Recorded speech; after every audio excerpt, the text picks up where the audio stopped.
Kisah tragis sepasang kekasih. Cewek diperkaos depan mata dan cowok difitnah sebagai pelakunya. 哎，开了。开刀！领了，啊，猜过那个。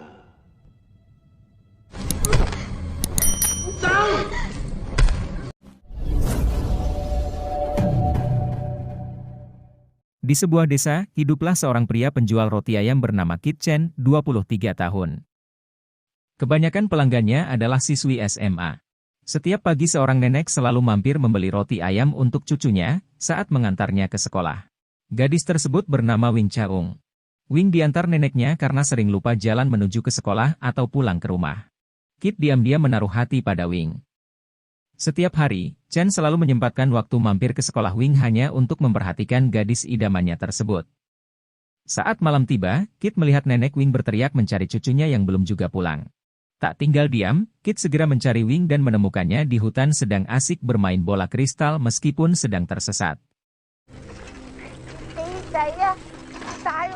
Keesokan paginya, seperti biasa, Chen sudah menyiapkan dagangan bosnya. Namun, pagi itu ia tak melihat kehadiran Wing. Selama 3 hari Wing menghilang, Kit mencarinya di sekolah, namun tak melihatnya. Hingga di suatu pagi, ambulans dan mobil polisi melintas depan toko. Yang ternyata, nenek Wing telah meninggal sejak 3 hari lalu. Dan selama itu juga, Wing mendampingi neneknya. Para warga yang berkumpul sangat terkejut, mereka berkata jika Wing sakit jiwa karena tidur dengan mayat neneknya. Untuk itu Dinas Kesejahteraan Sosial membawa Wing tinggal di sana agar mendapatkan perawatan. Tepat tengah malam Kit membawanya keluar ke taman hiburan. Setelah itu ia mengajaknya pulang. Akan tetapi, Wing ingin kembali ke rumah nenek. Kit pun mengantarnya. Sayangnya rumah itu tak bisa dibuka. Ling tetangga Wing langsung keluar saat mendengar suara berisik. Kasihan melihat keadaan Wing, Ling menyuruhnya mandi dan nginap di kontrakannya bersama Kit. Karena ia akan pergi bekerja dan pulang esok pagi. Ketika Wing sedang mandi, Kit pamit membuat roti untuk makan malam mereka. Tak lama kemudian, seorang pria bertato bintang mampir membeli minuman. Mendengar kerukan pintu, Wing yang baru selesai mandi segera membukakan pintu tersebut. Yang ternyata itu adalah Dugi, pria bertato bintang. Dugi adalah salah satu pelanggan Ling, karena tak menemukan Ling dan mengira Wing juga seorang PSK seperti Ling, Dugi memaksa Wing melayaninya. Untung saja Kit menyadarinya. Ia menghajar Dugi hingga pingsan lalu membawa Wing melapor ke kantor polisi. Kit kemudian diminta untuk membuat laporan, sementara Wing berada di ruang interogasi. Sontak saja para polisi terkejut mendengar ciri-ciri pelaku bertato bintang yang tak lain adalah atasan mereka. Tak lama kemudian Dugi pun tiba. Mereka meminta penjelasan atas perbuatannya tersebut. Dugi berkata jika Wing adalah seorang PSKA yang ditemukan di rumah Ling.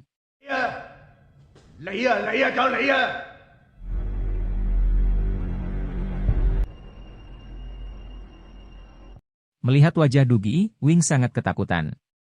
Sementara Kit yang tanpa sengaja melihat foto Dugi menyadari, kini Wing sedang dalam bahaya. Ia langsung bergegas menyelamatkan Wing.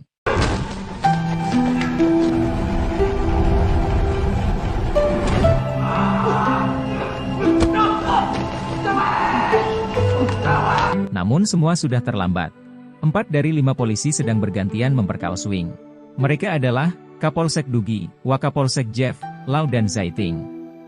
Kit dihajar hingga babak belur, dibawa ke ruangan lain dan dipaksa melihat aksi kebejatan mereka dalam keadaan digantung. Dari sinilah Jeff sadar bahwa Wing bukanlah seorang PSK. Dan benar saja, mereka mendapat fax dari Dinas Kesejahteraan tentang hilangnya Wing. Mengetahui fakta tersebut, Dugi meminta anak buahnya segera membersihkan tubuh Wing untuk dikembalikan ke Dinas Kesejahteraan Sosial. Mereka mengancam Wing untuk tidak buka mulut jika ingin kekasihnya selamat.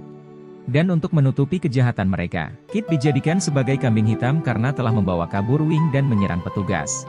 Atas fitnahan tersebut, Kit divonis 6 bulan penjara.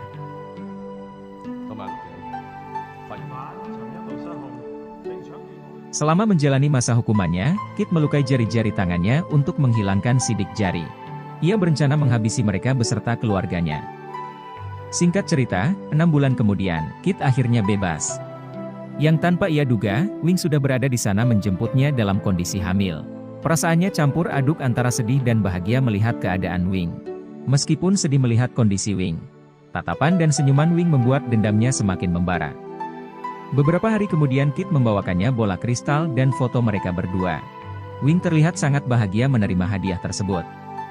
Scene berpindah ke seorang wanita yang sedang hamil tua. Ia adalah istri Ting Zai. Sesampainya di rumah, istri Ting Zai ketakutan melihat sesuatu di hadapannya. Tak lama kemudian Ting pulang dan langsung mendapat serangan dari Kit hingga pingsan.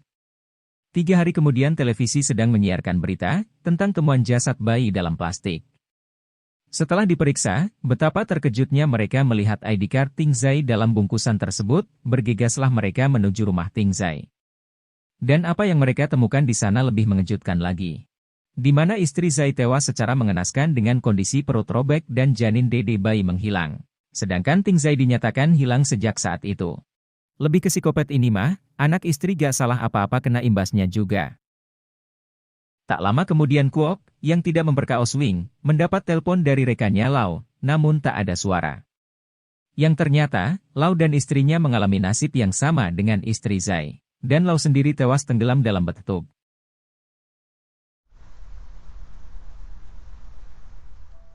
Jeff sangat yakin pembantaian ini adalah motif balas dendam. Ia lantas mengeluarkan perintah untuk menutup seluruh akses jalan keluar dan memeriksa semua kendaraan. 粉嶺三條村又發現同類案件，再多一個人係失血過多致死，警方稍後安排驗一個32歲嘅孕婦倒卧喺客廳，腹部被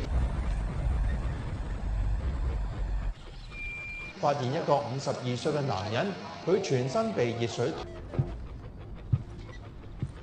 Tanpa sengaja, Kit yang berada dalam bis bergegas kabur saat melihat Jeff dan Kwok. Sayangnya Jeff memergokinya. Aksi kejar-kejaran pun terjadi.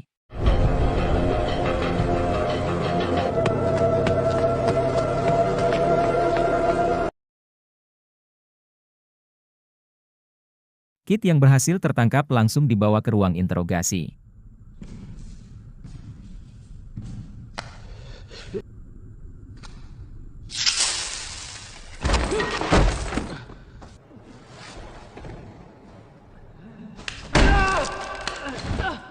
Kini, berita pembunuh berantai wanita hamil semakin menggegerkan warga setempat.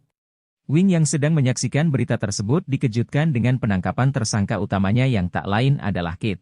Untuk mengalihkan penyelidikan Kit dan pihak polisi, Wing mengambil aksi di luar nalar. Ia membakar fotonya bersama Kit, menghubungi kantor polisi, mengeluarkan bayinya, lalu membuang pisaunya ke dalam saluran air untuk menghilangkan bukti, sedangkan foto dilenyapkan agar Kit terbebas dari tuduhan. Di kantor polisi, Kit terus-menerus mendapat penyiksaan dari Jeff dan Kwok. Hingga akhirnya sang kapten datang menghentikan aksi barbar dari kedua anak buahnya tersebut. Jeff meyakinkan kapten bahwa Kit adalah pelaku tunggalnya. Kapten berkata baru saja menerima laporan seorang wanita hamil menjadi korban. Itu artinya, pelaku masih berkeliaran bebas di luar sana. Kapten marah dan menarik mereka dari kasus tersebut karena bertindak tanpa adanya bukti. Kemudian kapten menemui Kit, menanyakan alasan Kit melarikan diri saat pemeriksaan. Ini bukan pertama kalinya aku dijebak polisi, jawab Kit. Setelah dibebaskan, Kit segera menuju rumah sakit membawa pergi Wing. Jeff yang masih yakin Kit pelakunya, berbagi tugas. Kwok menyelidiki identitas korban di TKP, sementara Jeff langsung menghubungi mantan atasannya Dugi, memberitahu aksi balas dendam Kit pada mereka. Sesuai dugaan Kit, Jeff berada di rumah sakit. Sayangnya ia terlambat karena Kit berhasil kabur menggunakan ambulans.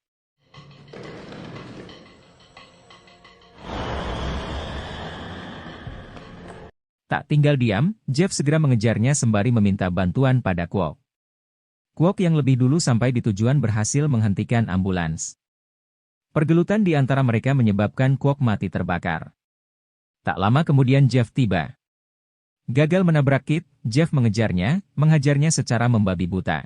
Beruntung Kit berhasil meraih lempengan besi dan balik menghajar Jeff hingga tewas.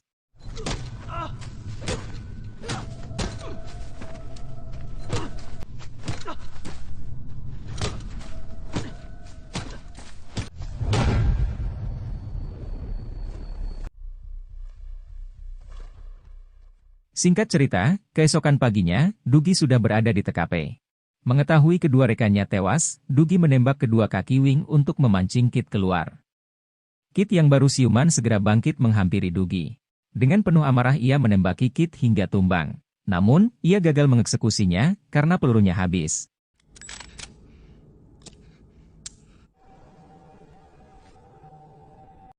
Singkat cerita 5 tahun pun berlalu. Kini Dougie telah menjadi menteri juga sukarelawan di sebuah gereja. Kedermawanannya membuatnya viral di mana-mana. Saat tampil di TV, ia menceritakan masa lalunya yang begitu kelam ketika menjadi polisi. Sekarang, ia lebih banyak menghabiskan waktu di gereja bersama anak-anak. Melihat tayangan tersebut, Kit kembali menjalankan misi terakhirnya. Ia mendatangi gereja tersebut, menemui Dougie. Melihat kehadiran Kit, Dougie mengajaknya ngopi sembari menasehati Kit agar memaafkannya. Dengan tatapan dingin, Kit berkata kalau dia bukanlah Tuhan yang bisa memaafkan, dan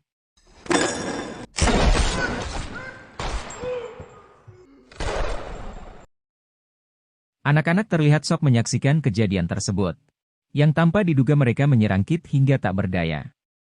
Di akhir film diperlihatkan Kit dan Wing hidup bahagia, dan tamat.